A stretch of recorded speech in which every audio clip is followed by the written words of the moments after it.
I am convinced that move decks are one of the absolute best archetypes in Marvel Snap. The problem is, it is also the single hardest to play, which means if you enjoy pain as much as I do, you'll have the best time learning it. Then, boop, boop. Can I not move cards back and forth on the same turn? We'll just do that. This is so weird. My head hurts. In pull 1, let's be real, move decks are garbage. Kraven is great, but that and multiple man alone are not enough to carry the archetype. Doctor Strange, Iron Fist and Heimdall are all important, but there are some missing pieces of the puzzle. Enter pull 2. Cloak and Vulture are enough. You can make a fantastic pull 2 move deck using these cards alone. If you watch my recent deck building video, you'll see my thought process when I put it together. And you can see me playing it uncut in my recent livestream VOD. There's a lot to learn when it comes to move decks, but I'll give you the quick and dirty rundown now. We'll work backwards. Heimdall is almost always going to be your endgame card. You can use him to move all of your cards one space to the left, so you need to keep that in mind in every decision that you make. There are two major move strategies that you can employ with your move decks. One is the cards that get bigger as they move. In pull 1 that's Kraven, and in pull 2 it's Vulture, and in pull 3, which I'll touch on lightly at the end of the video, it is the Human Torch and Dagger. The other major strategy is using multiple man to fill your board up with, well, multiple men.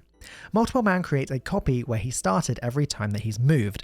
We'll talk about him first. I'll save you some time now. The multiple man strategy is the worst of these two strategies, but there are ways to make it work. Filling up your board with 3 power cards is not going to win you the game, pretty much ever. So if you're moving multiple men around, you're going to have to buff it with Forge or preferably Hulkbuster before you start making the duplicates. Kamikaze would have been really helpful to have before I played Forge. Oh well. Multiple man. So it's a multiple man game.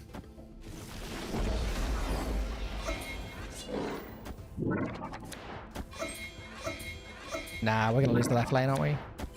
You can do this in pretty much any order. Play Forge first, then multiple man on his own, then Hulkbuster on top of multiple man, or multiple man first, then Forge out the Hulkbuster and attach that to the multiple man. It's just all a bit fiddly. Or maybe we're not. Yeah, we lose the right lane. Oh, okay. You're unlikely to be making anything big enough to contest with any giant board your opponent makes.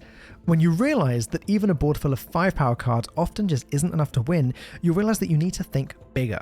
While I did play with him in the deck for most of my playtesting, the conclusion that I drew now is that it'd just be better to sub him, Hulkbuster and Forge out for, well, good cards like Storm, Miles, Killmonger or Shang-Chi. Enter Kraven and Vulture.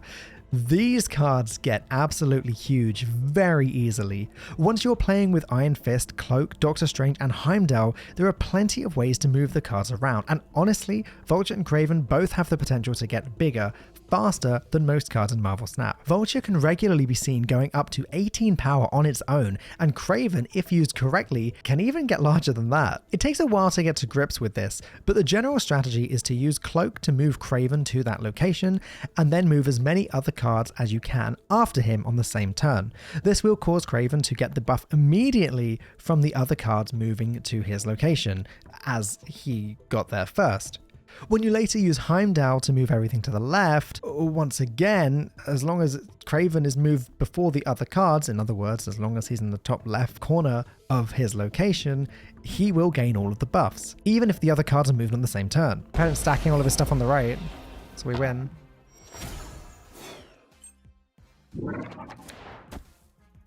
Wow. What a weird game.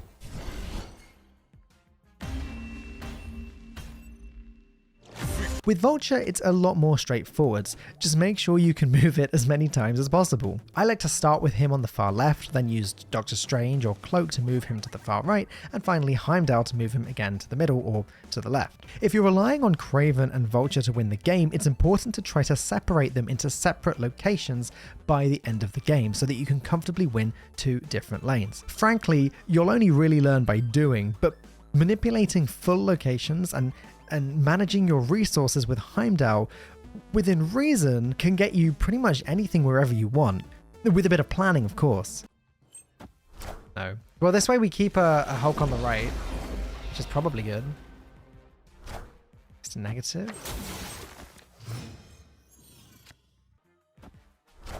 Gambit.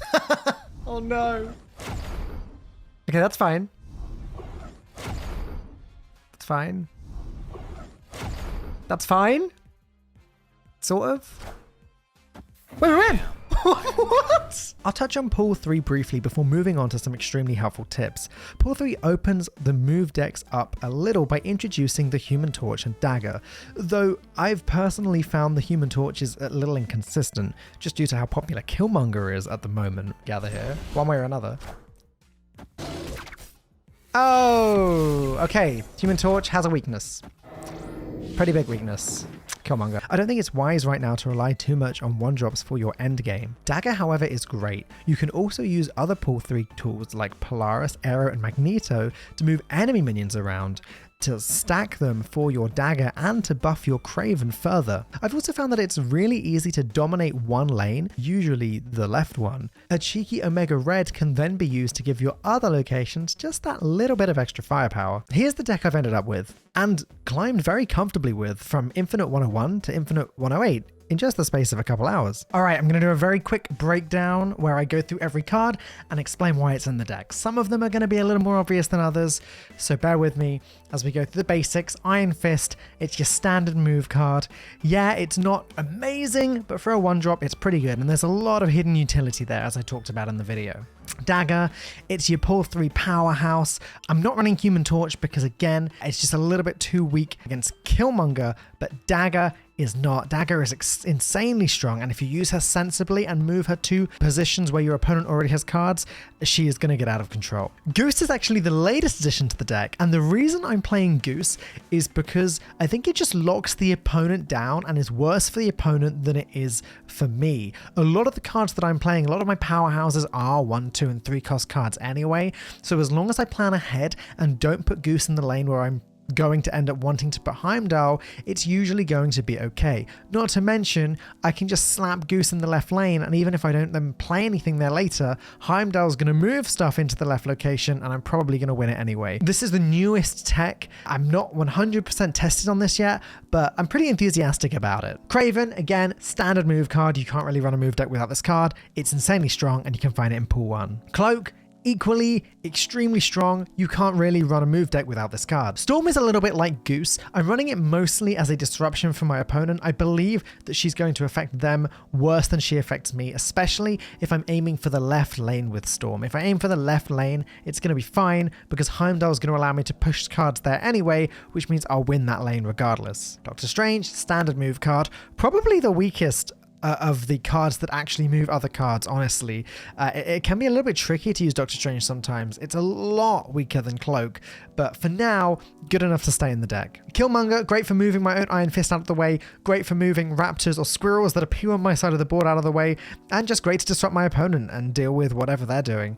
Killmonger is just about good enough to have in the deck. I'm happy with him at the moment. Vulture, one of the best move cards. You can't run a move deck without him. Omega Red, as I explained in the video, you tend to find that you have one location that's complete overkill. If I can just slip Omega Red into that location, it's going to help me win the other locations as well. Captain Marvel, another recent addition to the deck. For me, I find that if I'm moving everything to the left with Heimdall at the end of the game anyway, it could be handy if I've got the extra energy to spend on turn 5 to slip Captain Marvel onto the board. Maybe she'll move to the right and help me win that lane. Maybe she'll move into a Goose lane or a Storm lane and help me win that one.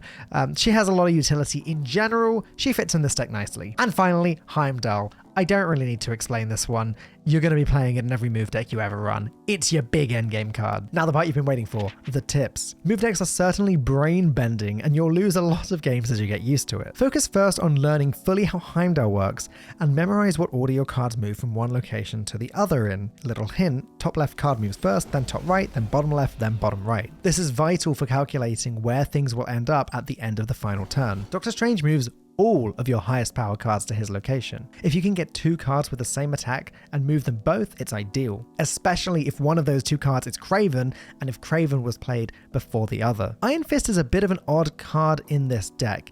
It can be tricky to find the energy to squeeze him in before a Vulture, as you want to get the Vulture down as early as possible, but he can be used in some unexpected ways. Even using him to buff a Kraven that's already on the board is a start, but one of my favourite plays is to move a Cloak with Iron Fist.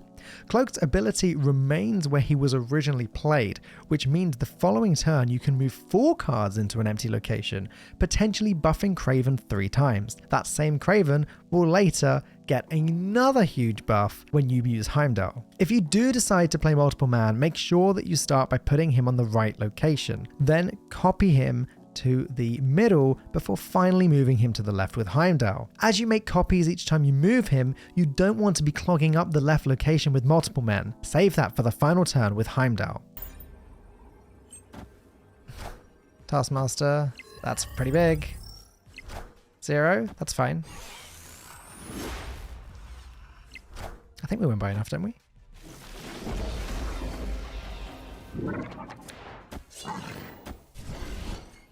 We won the left lane by 13. We lost the right lane by 9.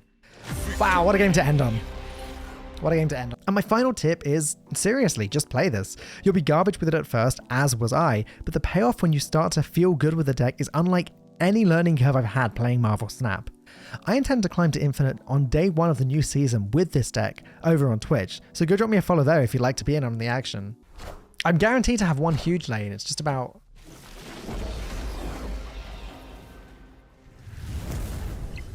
making sure I at least win one of them.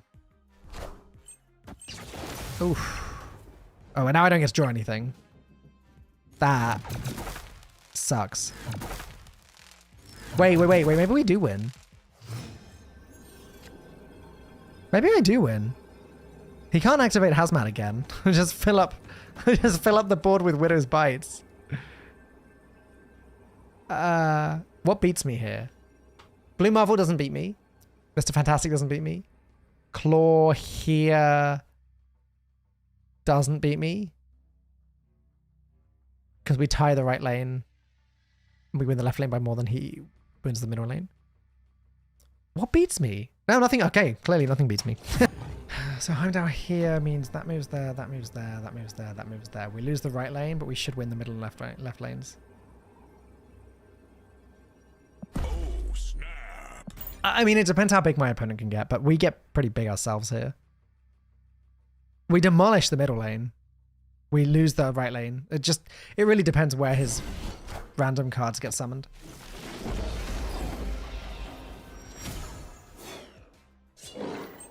Like an Infinite left just kills me, but... Wait. Oh, wait a second. It's not a hell attack. It is... Oh! Not quite as good as that! Woohoo! Victory! Nice. We put you there and put you there. And now we watch the fireworks.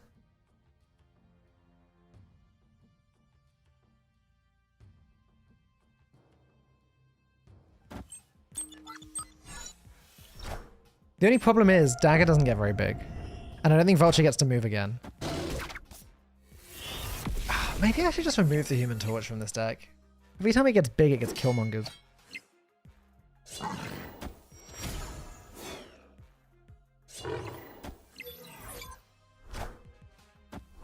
This is just a bit silly though, isn't it?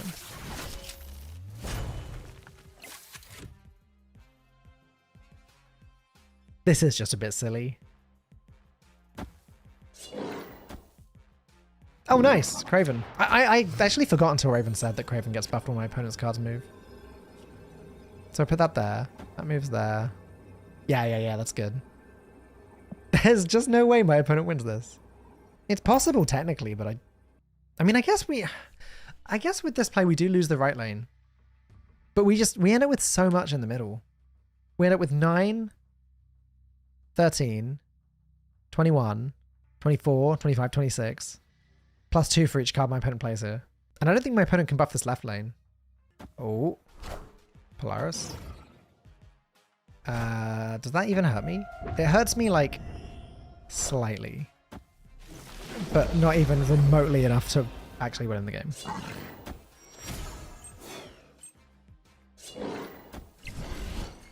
Oh, maybe dagger's not good enough for this deck. I don't know. I don't know.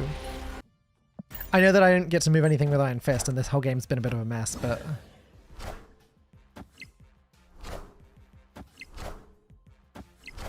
Nova. Okay, that's okay. So we play Heimdall. It gets pretty... So this is 10. These two both move over. These all move over. Left lane we win really easily. Middle lane depends on how much my opponent plays. But chances are my opponent won't risk too much on middle lane because the cards might blow up. Right lane, it could go either way. We're looking okay. I'm going to snap. Okay. +2 then. There's no way I should lose this one though. Like, unless they are the biggest 3 cards he could possibly play. Thor's Hammer does nothing. There's no way he's winning that middle lane. Odin does nothing. There's no way my opponent's winning that middle lane. Right? Wasp. Cool. Wind, aid my hand. So if I play Arrow here, it's going to move left due to Iron Fist. But everything my opponent plays this turn is going to be in the middle. I think I'm going to do that. What is it? What did you just try and play?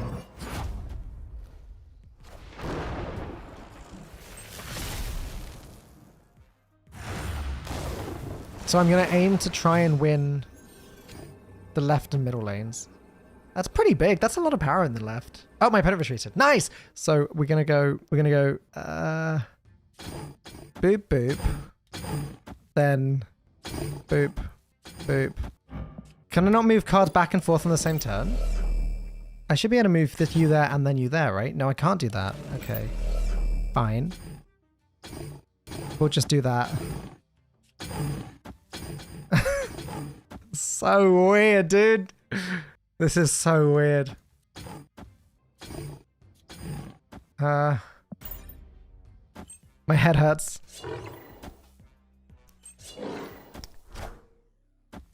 Move decks. Hurt my brain. This is fine. I think I just play Hobgoblin. Okay.